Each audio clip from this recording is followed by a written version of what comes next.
Я педагог английского и французского языков, но так получилось, что закончила институт. У меня были другие планы, когда я поступала, но закончила я уже в статусе жены с 2 детьми. Последние 6 лет я занимаюсь полностью детьми и своим творчеством. Когда дети немного повзрослели, появилось какое-то желание стать им примером. Вот особенно было важно для меня показать, что учиться нужно всегда, развиваться, чтобы у них возникло желание развиваться в любом направлении. И поэтому я искала, чем бы заняться. И, конечно, меня очень привлекало то, что можно делать руками, во что можно вложить душу.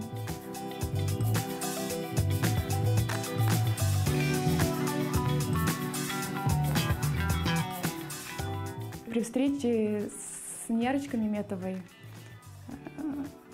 она показала мне изделия валенные в интернете. Конечно, я не думала, что у меня что-то может получиться, даже не надеялась, но решила попробовать. Мы вместе начали постепенно развиваться, все-таки вдвоем интересней.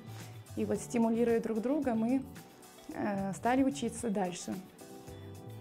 И когда, конечно, у меня получилось из этого облака шерсти какой-то лоскуточек уже сваленный, цельное полотно, я была настолько счастлива, что даже не могла уснуть. Первое изделие мы сделали вместе, сумочку. Да. Я до сих пор ее ношу. А потом мы стали обучаться онлайн. Так как у меня трое детей, я не могу уехать куда-то обучаться. Но в основном это вебинары, онлайн-уроки. И также был мастер-класс, на котором я впервые платье должна была свалять. И, конечно, очень был так смешной такой курьезный момент был, когда мастер-класс длился 12 часов. Я так старалась, и за счет этого мышцы были в тонусе. Представьте, 12 часов над столом раскладывать, там, вроде бы они легкие шерстинки, но напряжение в теле было. И после мастер-класса в 9 часов вечера, я помню, вышла в полусогнутом состоянии, и 3 дня не могла выпрямиться, но все заметили, что глаза стали еще ярче сиять. Значит, я поняла, что это именно то, что мне нравится.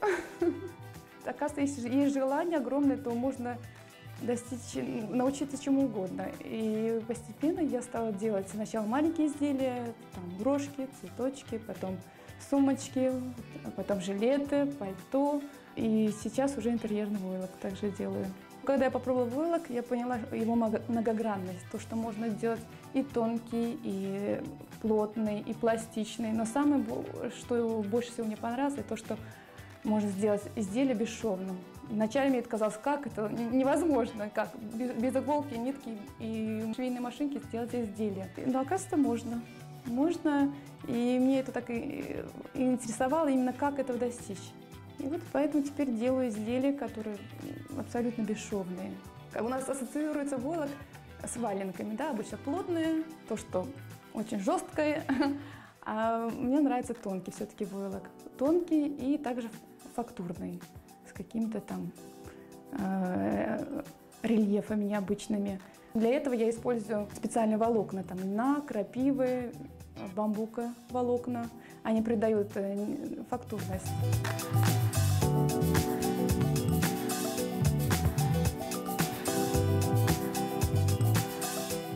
Это мой мирок, да, в котором мне нравится находиться. Но работать в основном, конечно, я люблю ночью. Ночью уже я могу сконцентрироваться и спокойно, меня никто не отвлекает, работать.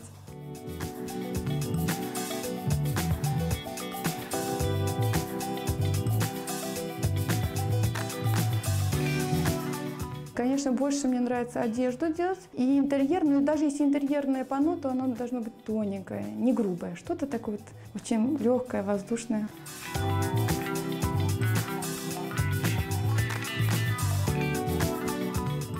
Сначала перед каждой работой я делаю образцы, обязательно.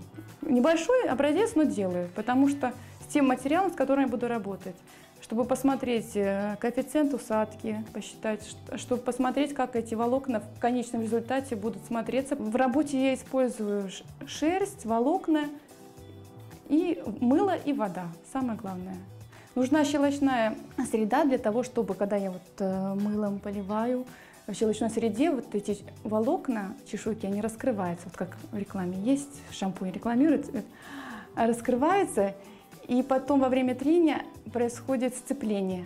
Они сцепляются и образуют уже... Но очень важно правильную раскладку сделать, потому что она усаживается вдоль волокна. Вдоль.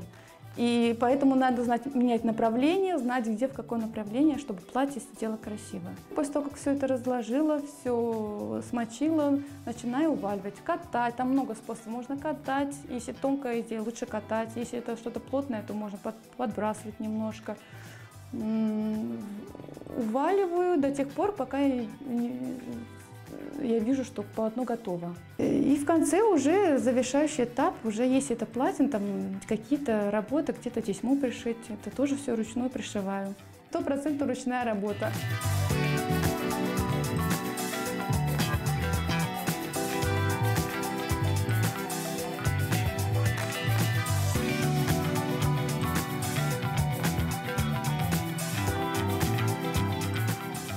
Я крашу красителями, которые тоже покупаю в интернет-магазине. Это химические красители, но хорошего качества. Вот в будущем есть огромное желание, конечно, перейти уже на другой уровень и красить именно растениями. Это вот об этом мечтаю.